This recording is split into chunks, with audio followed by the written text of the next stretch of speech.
Fala galera do canal Na Trilha da História, professor Honório Tavares, o lindo. Galera, estamos aqui para mais um vídeo especialíssimo do nosso canal.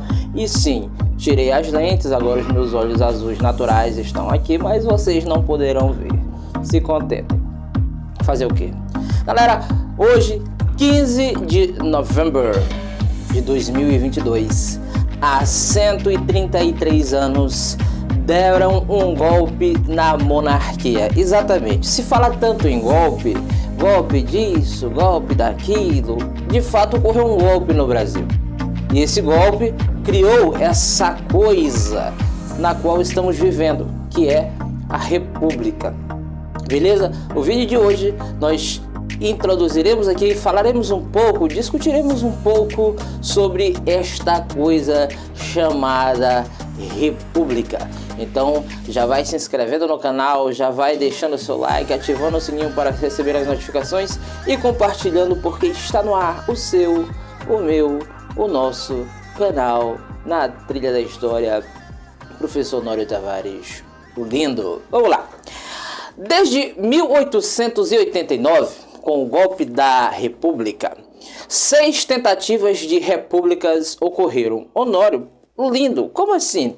Exatamente, desde o golpe republicano que depois Sua Alteza Imperial Dom Pedro II, 6 tentativas de criar uma república no Brasil foram implementadas e estamos na atual, na 6ª, e ela é este negócio estranho em que uma parte dos 3 poderes tem mais poder que os outros 2. E um único ser humano pode fazer o que bem quiser, porque ele tem a caneta e tem uma Gestapo ao seu bel favor. Não é isso? Então, 6 tentativas de criar uma república no Brasil foi implementada a partir de 1889.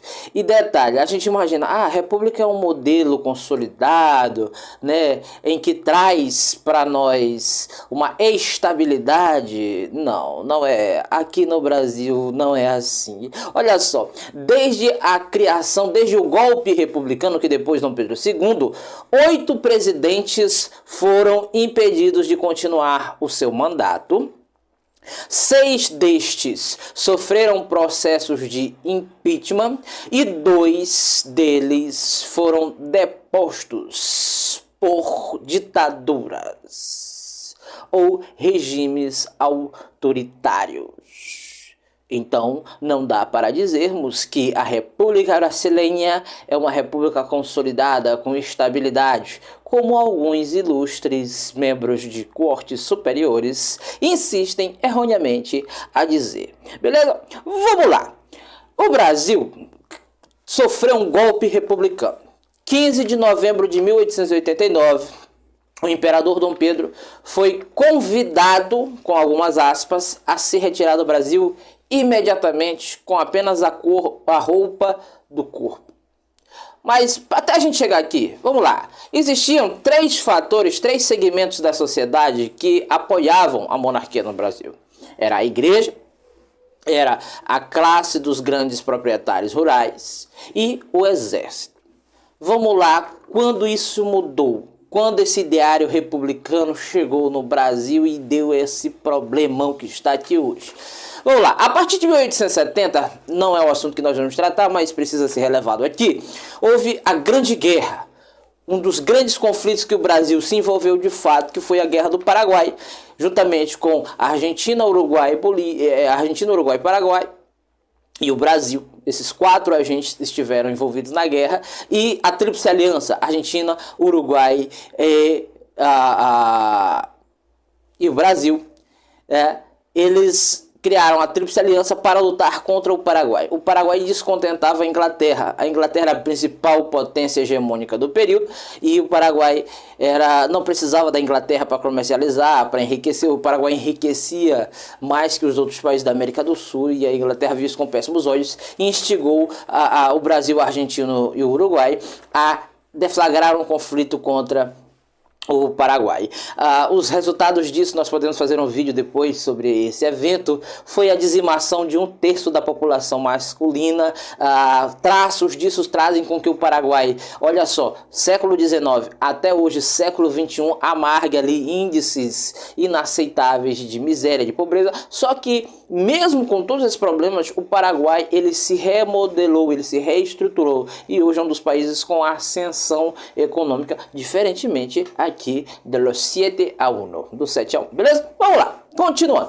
Então, terminada a Guerra do Paraguai em 1870, o exército brasileiro volta fortalecido.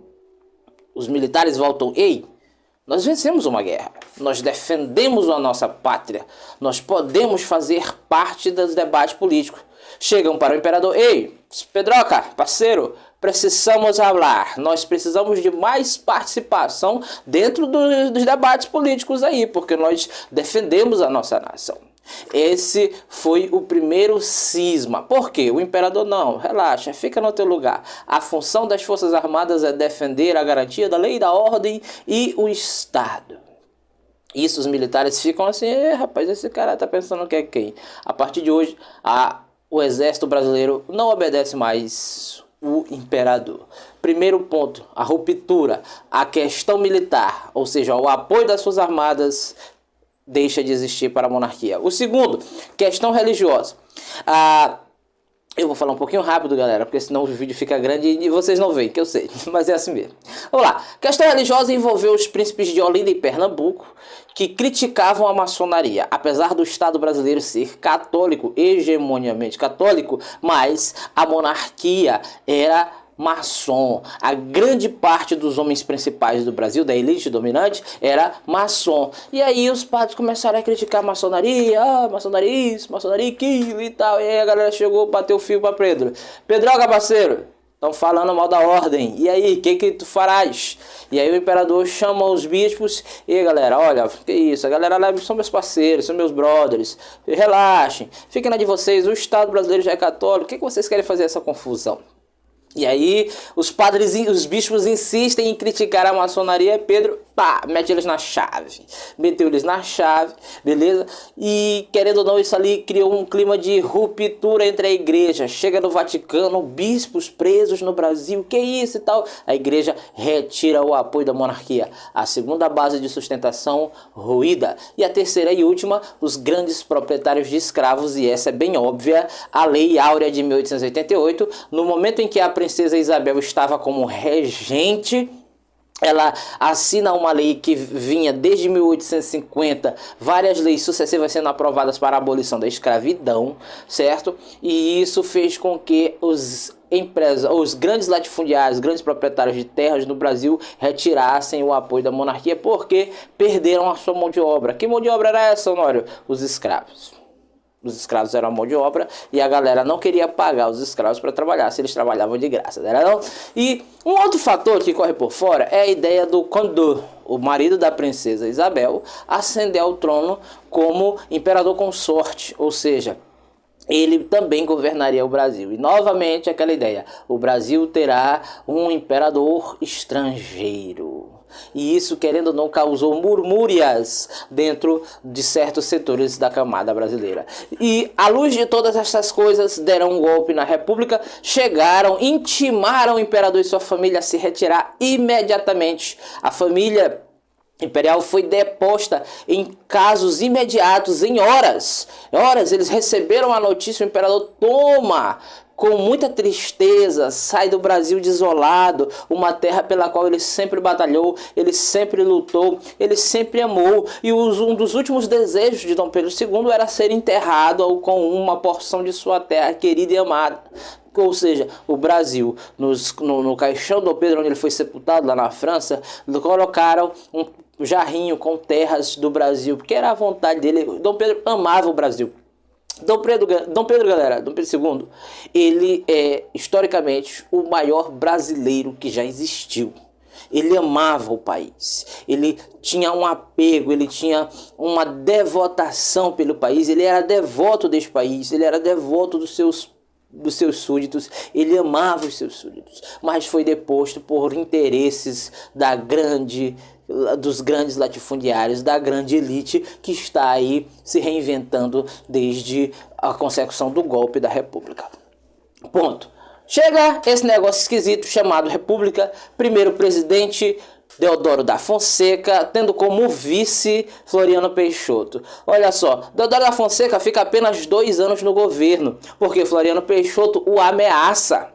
Floriano Peixoto coloca ali os navios da Marinha com os tanques posicionados para o Rio de Janeiro e ameaça bombardear a cidade, não importa quem esteja. Ou seja, primeiro a sofrer um golpe. Olha só, eles dão um golpe e tem um outro golpe dentro do golpe. E aí Floriano Peixoto assume o chamado Marechal de Ferro e termina ali o mandato de Deodoro da Fonseca. Depois você tem Prudente de Moraes, o primeiro civil a governar o Brasil nessa coisa chamada República. E aí Campos Salles vai passar por ali é o início da formulação dessa suposta ideia de alternância entre Minas e São Paulo, a ideia de República do Café com Leite. Depois você vai ter Campos Salles, você depois vai ter uma série sucessiva de presidentes governando de forma autocrática, autoritária. Arthur Bernardes, por exemplo, passam os seus 4 anos governando em estádio de sítio. O que é estádio de sítio? É um estádio em que os direitos básicos são suprimidos e o executivo tem poderes concentrados nas mãos. Hoje não está muito diferente, tá, gente? A diferença de hoje é apenas uma. Ao invés do executivo, esse poder supremo está na mão do judiciário, na mão de uma só pessoa, é este cidadão da cabeça lisa que todos conhecem. Beleza? O imperador Xande do Xandaquistão. Ou seja, você tem aí um golpe que criou um momento de instabilidade. E a República tem isso. Você vai ter ali sucessivas tentativas de golpe, sucessivas tentativas de declarar estado de sítio. Você tem Júlio Prestes, 1930, eleito presidente da República, vence Vargas. Só que ele sequer senta na cadeirinha de presidente, porque o Vargas dá um golpe de estado e assume o poder todo bonitão lá, o Vargas. E o Vargas, que é tão amado pela esquerda, que é tido como um ícone, né, criou coisas horríveis. Nós temos, sabe, uma presença do varguismo gigantesca na República atual. Nós temos o MEC, que tem raízes do nazismo, no fascismo. A estrutura de educação do MEC, ela é pautada, ela é pensada no nazismo, no fascismo, porque o Mussolini dizia que cabia ao Estado educar. A função do Estado é educar.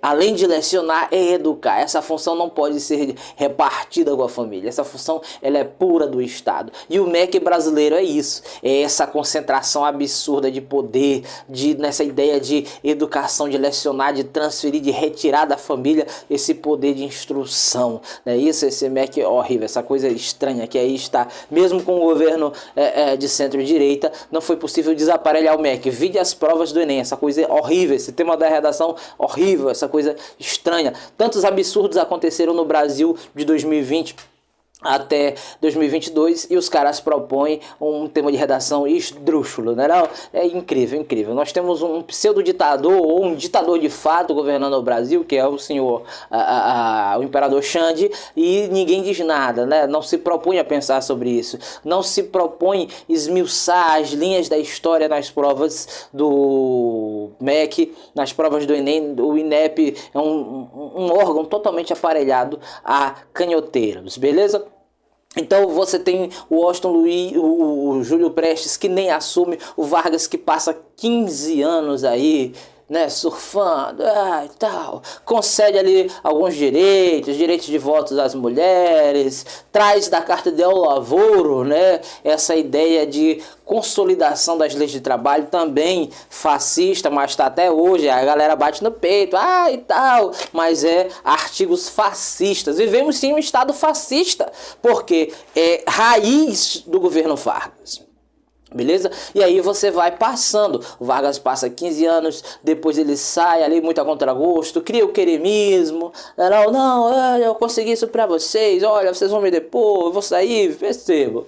Nós temos ali o Marechal Eurico Gaspar Dutra, depois o Vargas volta, apaixonado pelo poder como sofreria um golpe, e aí tem a figura do João Goulart, que dá a concessão de 100% de aumento de salário.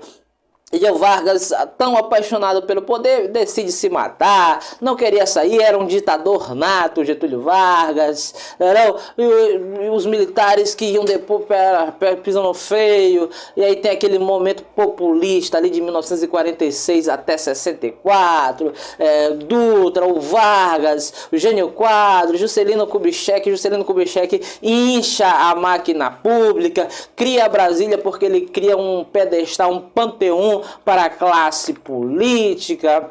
Os políticos são inatingíveis, são intocáveis, e é por causa dessa figura esdrúxula chamada Juscelino Kubitschek, e cria uma dívida pública violenta com a ingestão de capital estrangeiro, com empréstimos estrangeiros para construir Brasília, beleza? E aí vem Jânio Quadros, que era até um político ali meio que do centro, mas depois começa a adotar medidas impopulares, medidas sem pé nem cabeça, proíbe maiô, rinhas de galo, proíbe lança-perfumes, e aí condecora o Che Guevara, os militares, rapaz, esse caboclo tá vacilando, peraí, começa a pressionar, chega para o Carlos Lacerda, rapaz, eu não consigo governar com esse congresso, e Lacerda vai lá, seu canalha, né, você quer dar um golpe, e aí os militares acendem o pé, e o Jânio Quadros acha que é um novo Vargas, renuncia, ninguém não tá nem aí, vem João Goulart.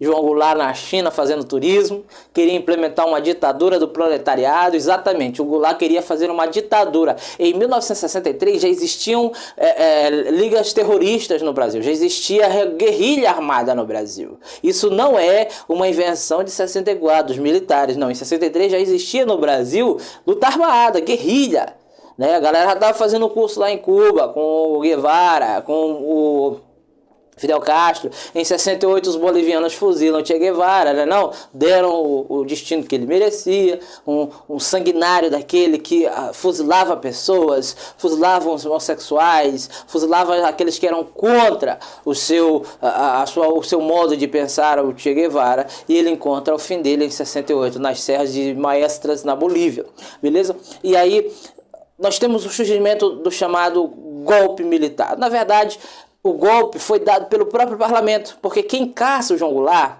é o parlamento brasileiro, não são os militares, né? O deputado Auro de Moura e Silva que faz a declaração da vacância da presidência, é o Congresso Nacional. E depois, em 4 de abril, é o Congresso Nacional que vai eleger Castelo Branco. Só que a ideia dos militares assumirem é apenas ali para garantir a estabilidade política, porque o Goulart queria implementar uma ditadura do proletariado, vide as reformas de base. E isso, querendo ou não, acaba gerando um clima de instabilidade no Brasil. Nós vamos ter a Marcha da Família com Deus pela Liberdade. Mais de 500 mil pessoas vão à rua pedindo a exigência que os militares intervenham, beleza? E isso, querendo ou não, acaba trazendo um clima de instabilidade social. E aí nós vamos ter origem nos 21 anos de governos civis militares. Os militares vão assumir o poder, passando aí 21 anos, Castelo Branco, a Costa e Silva, Emílio Gastardo Médici, o presidente Médici, Ernesto Geisel e o último, João Batista de Oliveira Figueiredo. E aí nós vamos ter Tancredo Neves também, que ganha a eleição e nem sequer assume. Por que foi um golpe? Ninguém sabe. Sarney tem que explicar o que aconteceu com o Tancredo. Reza as más línguas, né, que foi um tamborzinho batido lá em Codó por Bita. Mas enfim, especulação. Tancredo Neves não assume, Sarney assume. E aí galera pensa, poxa, o Maranhão vai virar uma potência, tem um presidente, lê do engano. O sarneísmo domina o Maranhão por mais de 60 anos e o Maranhão oscila ali com Alagoas, pior e antepior, o estado da federação. Nunca o Maranhão desenvolve economicamente, socialmente, educacionalmente. Nunca o Maranhão desenvolve, nunca o Maranhão rompe. E teve um presidente. Beleza? E aí o Sarney vai até 1990, chega o Collor é empichado em 1992, vem o Itamar Franco, Fernando Henrique ali com as reformas neoliberais, cria uma estabilidade econômica, cria o Plano Real, não, privatiza setores importantes da economia, nós vamos ter uma maré aceitável no mundo, um crescimento exponencial do mundo, e tudo isso cai nas mãos de um populista, de um socialista, o chamado Lulinha Paz e Amor. Esse cara, ele pega o Brasil organizado, a contragosto, querendo ou não, o Fernando Henrique arrumou o Brasil, organizou a casa, e o Lula pega e começa a incentivar os gastos aflotes. E vamos lá, crédito pra galera, crédito. Sabe aqueles 60 milhões de pessoas que o Ciro dizia na propaganda que estavam com o nome sujo? É por causa do Lula, tá? Eles esqueceram. Mas foi por causa do Lula que incentivou o crédito. E o que é crédito, Honório? Pega teu cartão e toda hora fica passando. Pá. Quando a fatura chegar, tu vai dizer o quê? Eu não tenho como pagar. Exatamente. Foi isso que aconteceu. Não se tinha como pagar. Beleza? Então, e aí chega a Dilma. A Dilma sofre um impeachment, nós temos a eleição do Bolsonaro e nós temos aí o mapa dos 133 anos da República Golpista. Para a gente finalizar, por 2 momentos nós vamos ter plebiscitos no Brasil para escolher o sistema de governo: república, monarquia ou parlamentarismo. Um primeiro em 63, quando o João Goulart está voltando, e aí o Brizola cria a campanha da legalidade para ele assumir a presidência, mas com os poderes limitados, que era a proposta dos militares da UDN. E aí se estabelece novamente o presidencialismo macro, presidencialismo como sistema e forma de governo. O João Goulart passou a ser o chefe de Estado e o chefe de governo. Depois, em 1993, novamente se faz um plebiscito para saber qual o melhor sistema e forma de governo para o país. Só que dessa vez, tanto da primeira como da segunda, a família real, ou aqueles interessados em interpor a monarquia no Brasil, não tem voz. Não tem poder de fala, eles são impedidos de falar, e isso, querendo ou não, acaba criando ali um clima de instabilidade, e aí se decide por essa coisa esdrúxula chamada República. O vídeo de hoje faz alusão aos 183 anos de um golpe republicano que instaurou esse regime instável, em que pessoas se acham acima das outras, em que poderes acumulados dão margem para o surgimento de ditadores. Poderes acumulados dão margem para o surgimento de regimes autoritários. Poderes acumulados dão margem para oligarquias, para interesses próprios. E o povo no final fica onde? O povo não fica. Aos amigos tudo, aos indiferentes nada, e ao resto aplica-se o regulamento ou o rigor da lei. É esse o estado que estamos vivendo atualmente no Brasil, advindo de um golpe há 133 anos. Beleza, galera? Espero que vocês tenham gostado do vídeo. Não se esqueçam de compartilhar esse vídeo, de se inscreverem no canal. Vamos lá, galera, se inscrevam no canal, divulguem, ativem o sininho para receber as notificações. E até o próximo Na Trilha da História. Professor Honório Tavares.